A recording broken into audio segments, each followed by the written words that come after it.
முருகன் பக்தர்கள் அனைவருக்கும் அன்பு வணக்கங்கள்.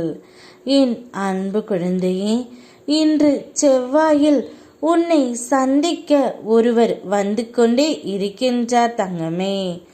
உன்னிடம் சற்று பேச வேண்டும், எனக்காக நேரம் ஒதுக்குவாயாக என்று அந்த ஒருவர் உன்னிடம் இன்று கேட்கப் போகின்றார்.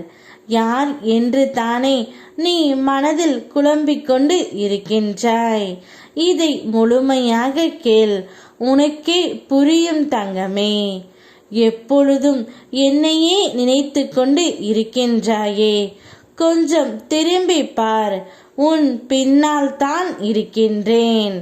நீ எங்கு நினைத்தாலும் எப்படி நினைத்தாலும் உனக்கு உடனே நான் காட்சி அளிப்பேன் என் தங்கமே.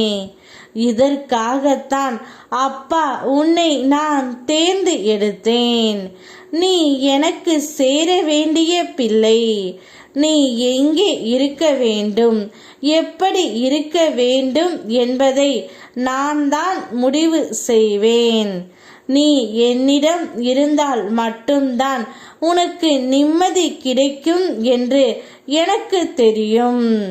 அதனால்தான் அனைத்து உறவுகளிடம் இருந்து நீ பிரிக்கப்பட்டாய்.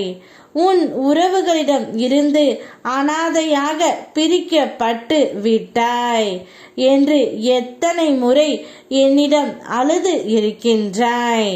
அது அனைத்தும் மாயையே. அவர்கள் அனைவரும் முன்னுடன் இருக்கும் காலம் முடிந்து விட்டது தங்கமே. அவர்கள் பிரிவால் தான் உன்னுடைய வாழ்வு உயரும் என்பது உனக்கு எழுதப்பட்ட விதி. புரிந்து கொள் தங்கமே. இது அனைத்தையும் எழுதப்பட்டுத்தான் இங்கு வந்தாய். இன்று செவ்வாயில் என்னுடைய தினத்தில் உன்னை சந்திக்கின்ற நபர் நான் மட்டுமே. நான் தான் உன்னை தேடி வருகின்றேன் தங்கமே.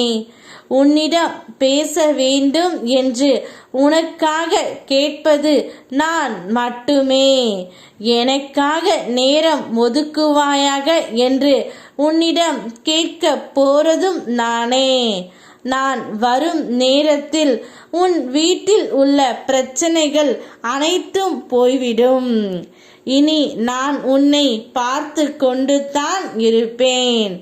என்னை மீறி உனக்கு எந்த ஒரு தீங்கும் நெருங்காது. என்ன துன்பம் வந்தாலும் என்னை மனதில் நினைத்து கொண்டே இரு. உன்னுடைய வாழ்க்கையில் நல்ல மாற்றத்தை நான் கொண்டு வருகின்றேன். எதையும் மாற்றும் சக்தி உடையவன் நான். உன் தலைவிதியை நான் நல்ல முறையில் மாற்றுகின்றேன் தங்கமே. இனி உன்னுடைய வாழ்வு ஜெலிக்கப் போகின்றது. நான் உனக்காகவே வந்துவிட்டேன். ஓம் முருகா, யாம் இருக்க பயமேன்.